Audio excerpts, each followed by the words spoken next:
Boa noite a todos. É muito bom tê-los aqui conosco nesta noite.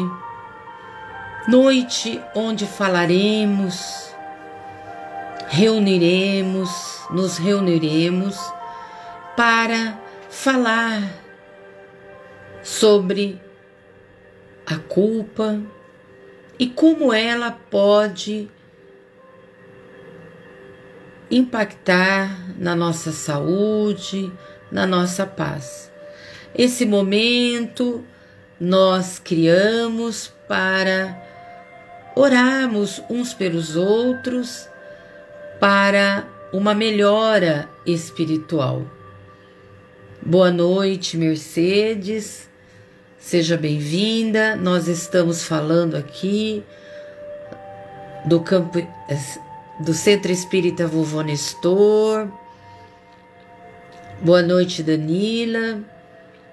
E esse momento que estamos juntos, os bons espíritos estão aqui conosco, nos auxiliando, nos fortalecendo, observando as nossas necessidades espirituais, mas esperando também de nós um empenho, um desejo de fazer o melhor.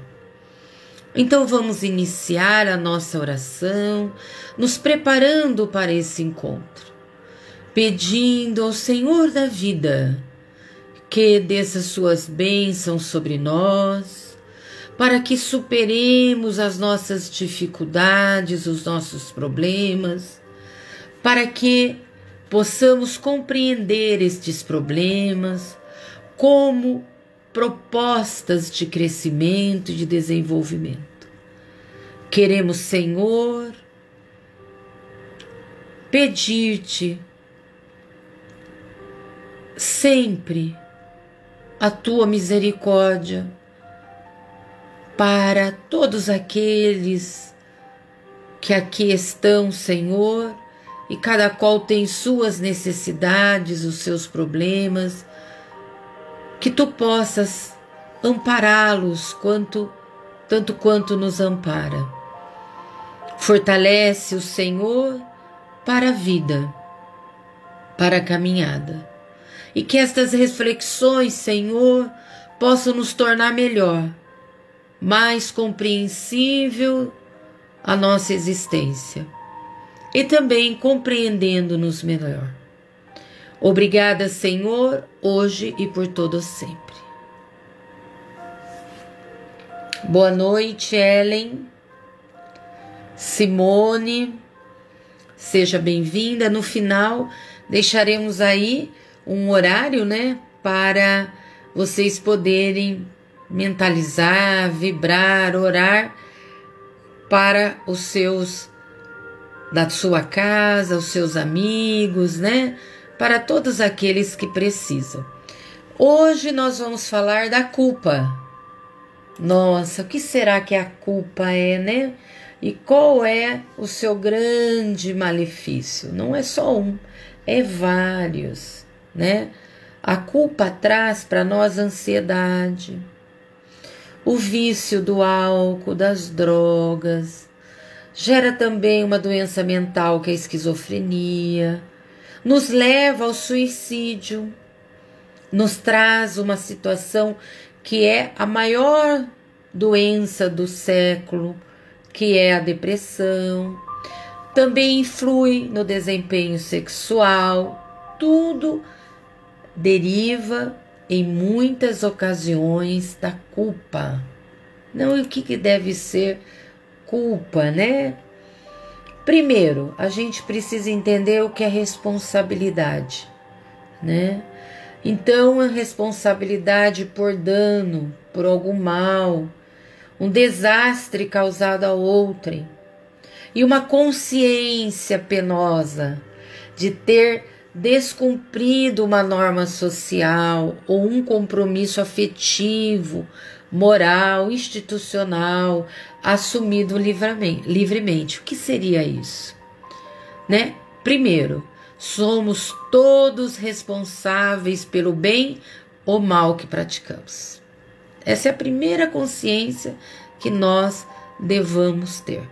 Ninguém é protagonista da nossa vida, a não ser nós mesmos. Olha que interessante, que mundo novo que a doutrina espírita nos traz como herdeiro de nossas ações, protagonista da nossa existência, é isso. Então, se eu sou herdeiro, se eu tenho compromisso, eu sou responsável também. Então, aquela ideia, eu não sabia que eu estava fazendo, não cabe muito bem aqui. Porque no íntimo, podemos não ter muita consciência. No íntimo, sabíamos o que estávamos fazendo ali, o que estávamos falando, como falando. Gera uma consciência penosa? Sim. Toda vez que nós saímos das leis divinas, nós nos sentimos com a consciência penosa. Façam algo errado, que talvez para o mundo não seja algo natural. Vamos supor, você não tem o hábito de falar palavrões, palavras de baixo calão. Aí você fala. Isso vai te trazer um sentimento ruim. A sua consciência vai ficar pesada, não vai ficar boa. Por quê? Porque não é padrão seu. E você naquele momento disse. Compromisso afetivo, quer dizer, eu assumi que estaria indo na casa da minha amiga, porque ela não está bem e precisa de uma conversa amiga. E aí eu não vou, não aviso e não ligo nem para saber se a pessoa melhorou ou não. Então a gente fica com aquela consciência. Poxa vida, né? E se eu precisar? Olha lá, minha amiga me ligou, me pediu, solicitou uma conversa e eu rejeitei, né? Então nós precisamos entender com Joana de Ângeles, né, que é uma grande autora espiritual, que vai falar das emoções, que vai falar das nossas formas de conduzir a vida. Ela vai nos dizer que todos os seres humanos, de uma ou de outra forma, carregam algumas culpas, inclusive aquelas que lhe foram impostas pelas tradições religiosas absurdas, né? A aceitação honesta da culpa constitui excelente aquisição emocional para a diluição dos fatores que a geraram. Olha que linda mensagem, quer dizer, todo mundo tem culpa. É óbvio, estamos num mundo de planos e expiações, provas e expiações. Não somos ainda espíritos com alta estatura moral. Ainda somos seres em aprendizado contínuo com a vida. Então nós vamos agir de forma incorreta. E aí, muitas vezes, nós que adentramos a doutrina espírita, ou se não adentramos ainda, trazemos um passado que pode ser desta vida ou de outra, pautada em ensinamentos religiosos, de pecado. Não posso fazer isso porque é pecado, né? Se eu não agir correto, Deus vai me punir. Né? Então são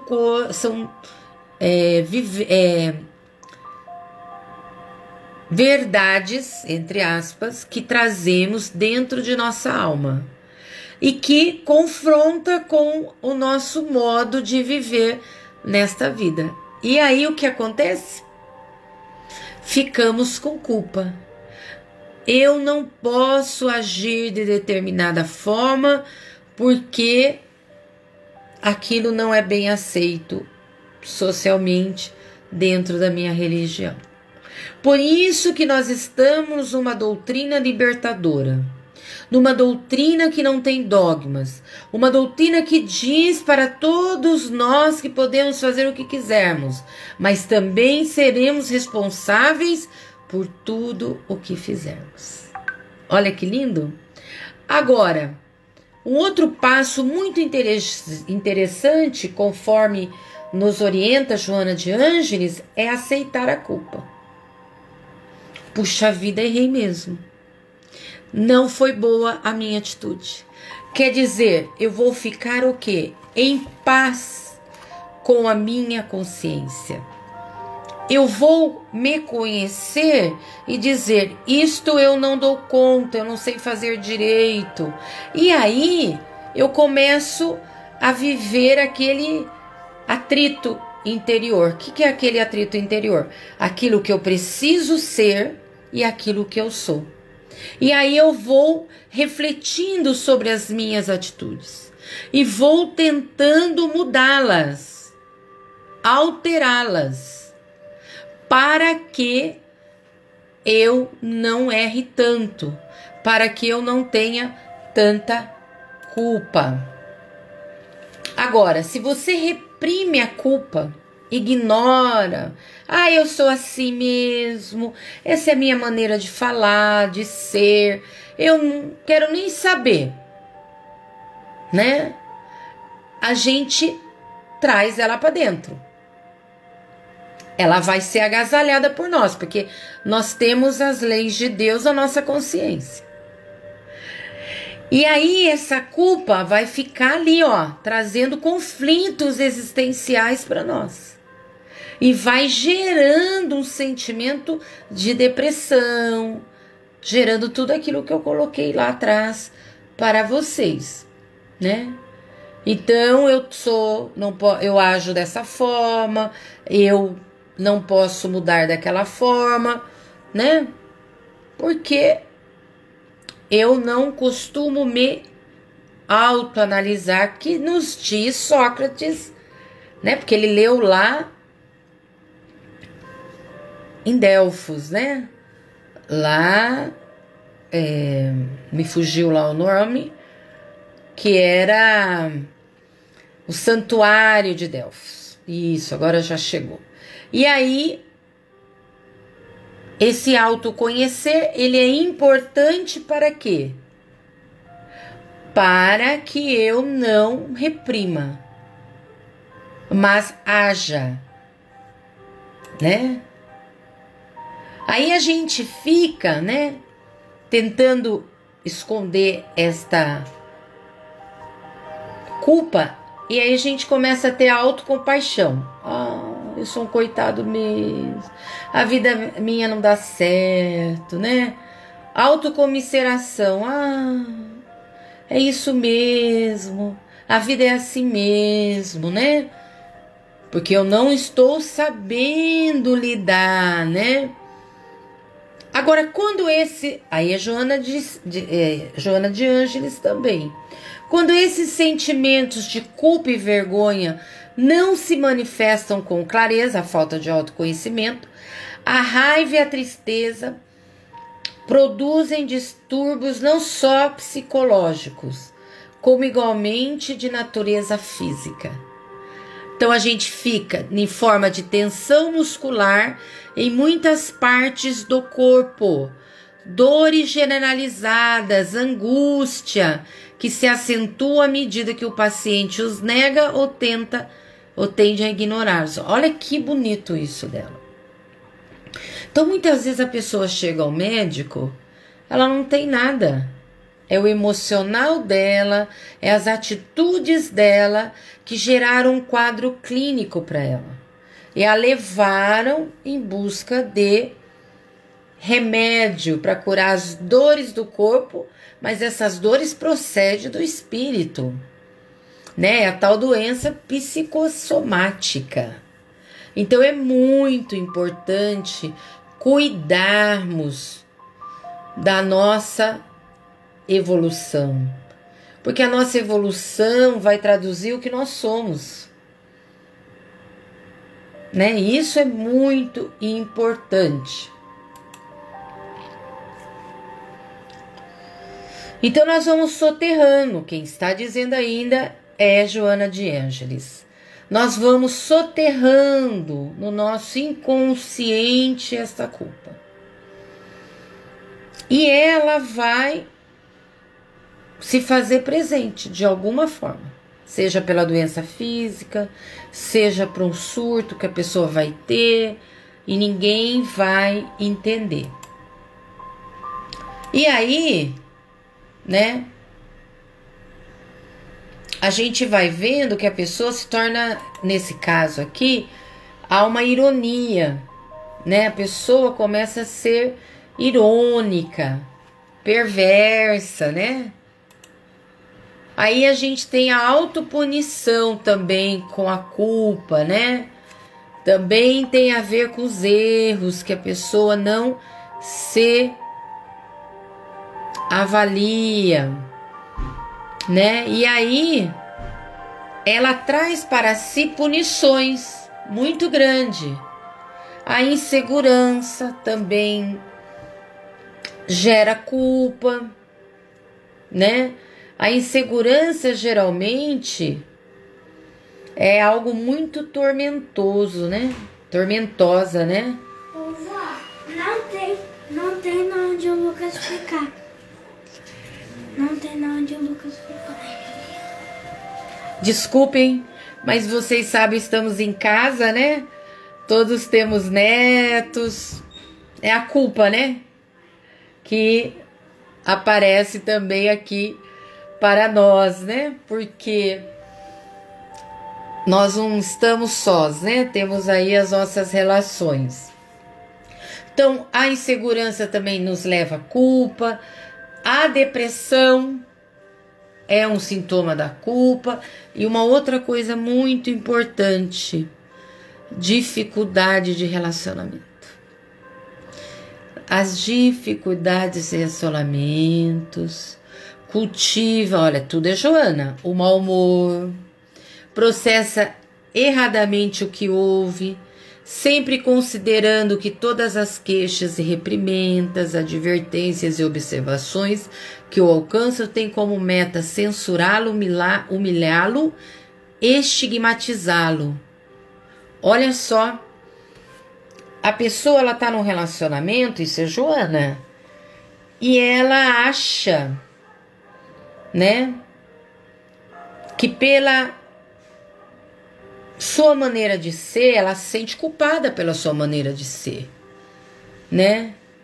Às vezes o seu companheiro, a sua companheira vai conversar, né, vai falar com ela e ela não encara isso de uma forma boa. Ela acha que é censura, que alguém quer humilhá-lo, que alguém quer estigmatizá-lo.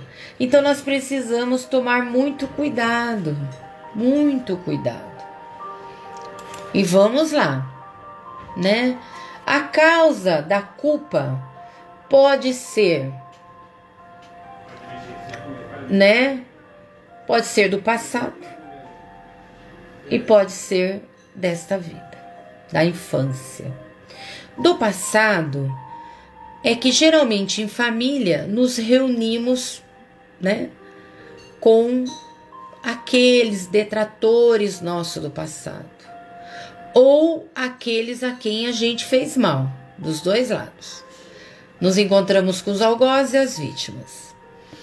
Então, nos nossos relacionamentos ficam, às vezes não, sempre, permeados com esse sentimento do passado.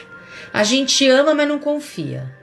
A gente acolhe, mas se sente incomodada. A gente faz tudo de bom para a pessoa, mas a gente tem uma certa reserva com a pessoa. Porque lá no nosso inconsciente, isso está falando. Isso está lá sendo o quê? Emitido para nós. A gente não entende como, mas a gente vai recebendo essas informações. E às vezes pode ser a nossa infância, os nossos relacionamentos de infância também, que não foram bons, que nós não tivemos aquela família acolhedora, aquela mãe meiga. Às vezes a gente não teve todo um amparo que esperávamos na infância, que achávamos que teríamos que ter de pai e mãe, e não tivemos porque essas pessoas estavam vinculadas em outras coisas, com outros problemas. Então, às vezes, a educação, por isso que nós temos que tomar muito cuidado com as crianças. Nós devemos corrigir com amor, não daquela forma agressiva, não daquela forma, né, dura com a criança. Ela precisa ser esclarecida quanto às suas dificuldades. Nós não somos perfeitos, os nossos filhos não vão ser perfeitos. Então nós temos que observá-los, ajudá-los e dar a eles uma educação que desenvolva suas potencialidades e não uma educação que os reprima, que não deixa-os florescer. Nós não podemos, porque nós vamos ter adultos muito reprimidos, né? Adultos que não se conhecem, adultos que vão depender do outro para dizer para ele que ele é bom. Porque na sua infância ninguém disse para ele que ele é bom, mas ele tinha algumas atitudes inadequadas, mas ele tinha muita coisa boa. Então por isso que falemos para as nossas crianças com tranquilidade, com verdade. Não nos deixe lá na nossa casa numa posição superior de grandiosidade. Não somos iguais. Vamos dizer para as crianças: eu errei, me desculpe, falei algo que eu não deveria, avaliei mal a situação. Vamos descobrir que as crianças, os nossos filhos, têm muito a nos ensinar, né? Muito a nos ensinar. E esse ambiente familiar, ele vai ser muito profícuo se nós nos colocarmos com humildade, para que nós não acentuemos as culpas nessas crianças, nesses espíritos que estão aí, nesses corpos infantis, de problemas que são nossos. Nós é que não estamos indo bem no emprego, nós que somos inseguros, nós é que não lidamos bem com a vida. Não vamos transferir isso para as crianças, porque as crianças são a possibilidade de aprendermos diferente sobre condutas da nossa vida que não foram boas. Vamos observá-las, vamos incentivá-las a viverem no mundo com menos culpa. Mas muitas vezes nós até culpamos a criança de ter nascido, que ela é um peso na nossa vida, ou que a nossa vida é ruim por conta das crianças. Olha que compromisso que nós vamos assumir perante esse espírito. Não, se a vida nossa é ruim é porque nós fizemos ruim, não a criança.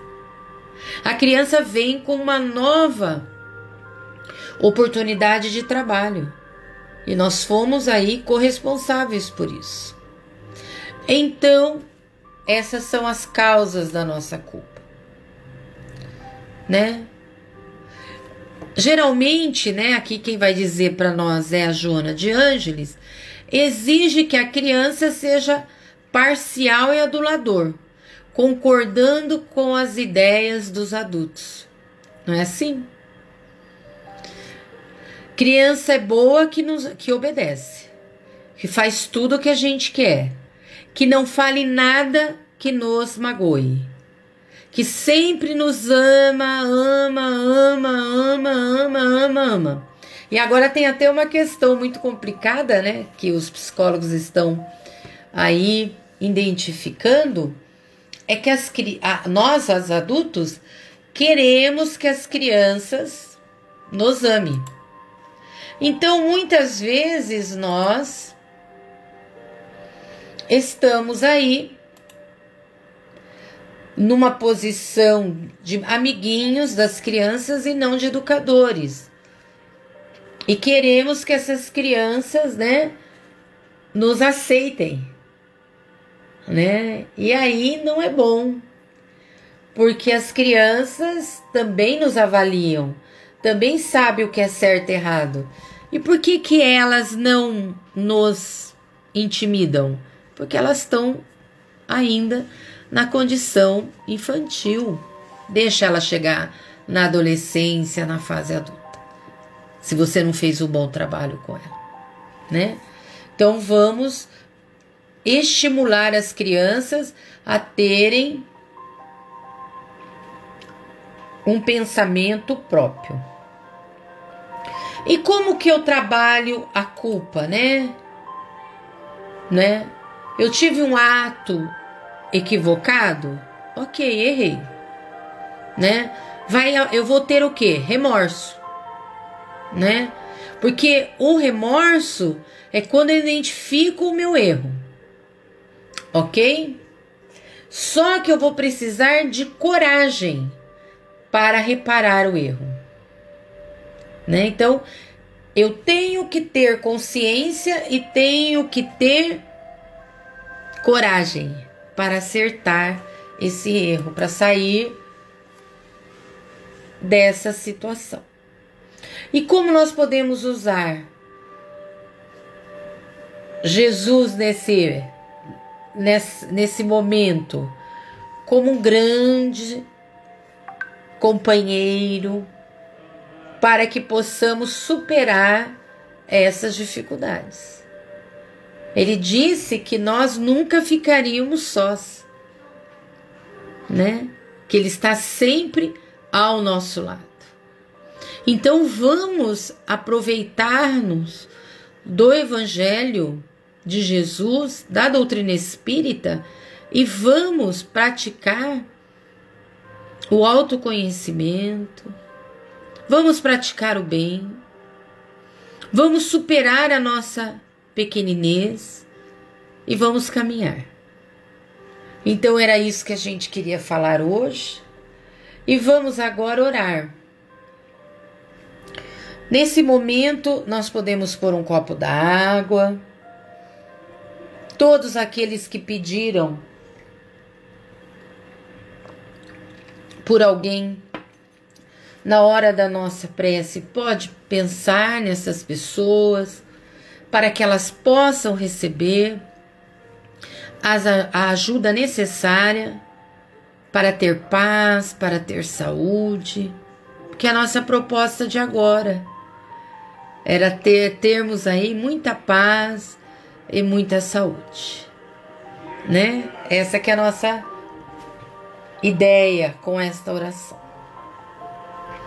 Então nós vamos pedir ao Senhor da vida,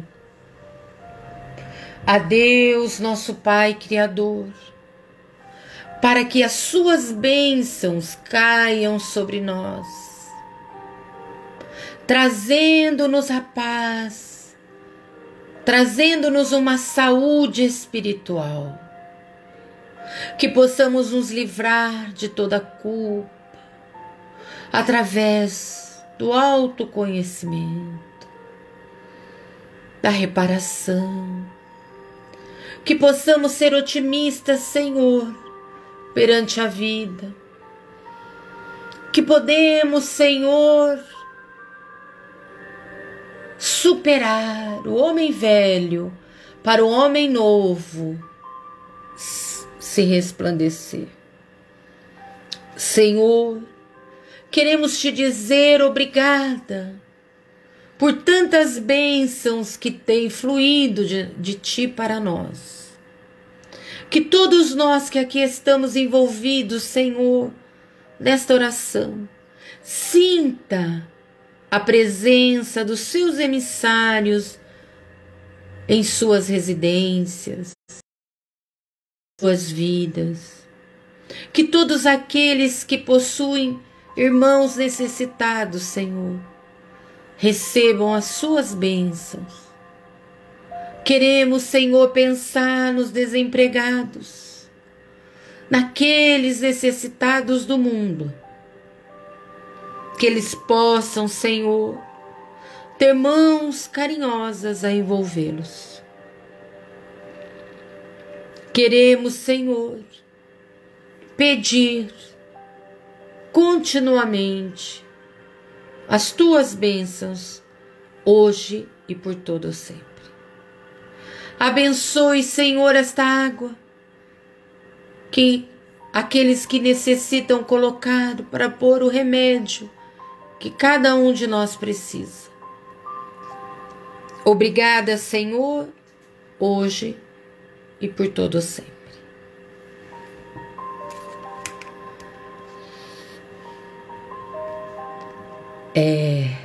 Espero que essa oração tenha acalmado todos nós. Uma boa semana a todos. Vão em paz.